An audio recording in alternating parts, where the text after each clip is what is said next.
Je pense que ceux qui...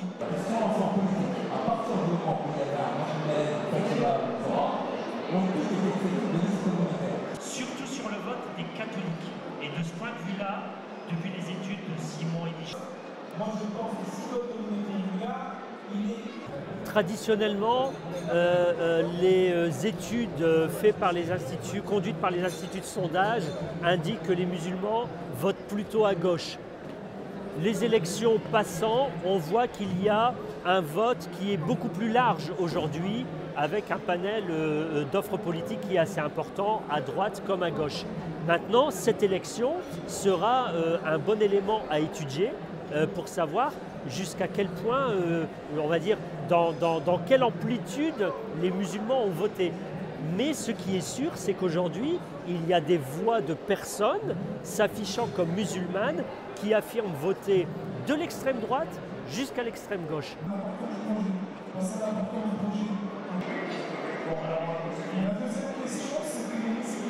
Marine Le Pen, alors elle a changé effectivement de fusil d'épaule.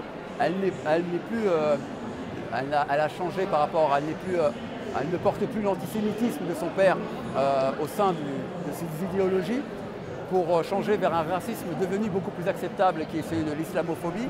Et en ce sens-là, clairement, il ne me semble pas pertinent pour elle de penser qu'elle va avoir des voix de cette communauté musulmane.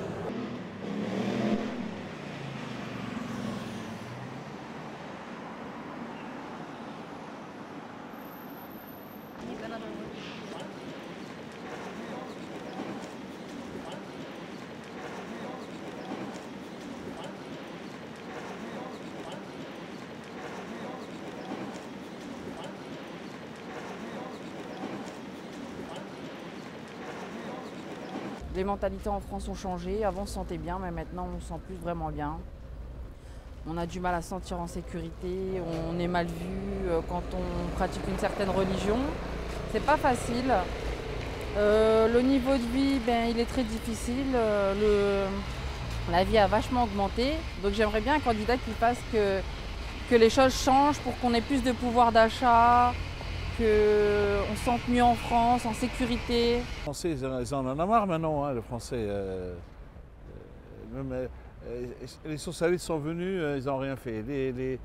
La droite, pareil. Alors, peut-être ils vont ici aussi, le Jean-Marie, Marie Le Pen.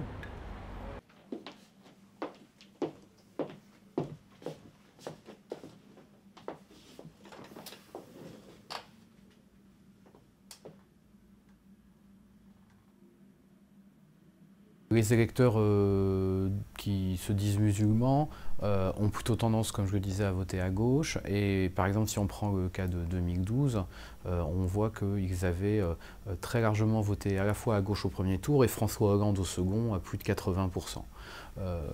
Dire pour autant qu'il y a une stratégie de conquête auprès de cet électorat-là, je serais plus... je dirais mesuré, parce que ce qu'on a vu par expérience, c'est qu'il y a plus une stratégie de conquête des territoires dans lesquels éventuellement la population musulmane vit, qui sont des territoires traditionnellement très populaires, de banlieue, et dans lesquels il y a un enjeu de mobilisation important pour les candidats de gauche en général. Ce que l'on voit aussi, c'est qu'évidemment, c'est l'ensemble de la droite qui, en général, a beaucoup de mal avec ces électeurs-là. Il faut s'asseoir tranquillement.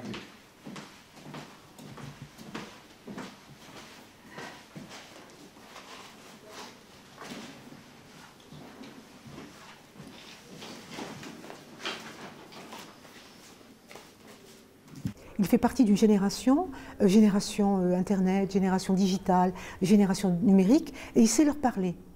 Et donc c'est extrêmement important. En plus, il y a le deuxième point, qui est le point sur la laïcité. Il est le défenseur d'une laïcité saine, qui revient à ses fondamentaux. Croire ou ne pas croire, et l'État doit être neutre. Mais les musulmans n'en demandent pas plus, dans le respect des règles de la République.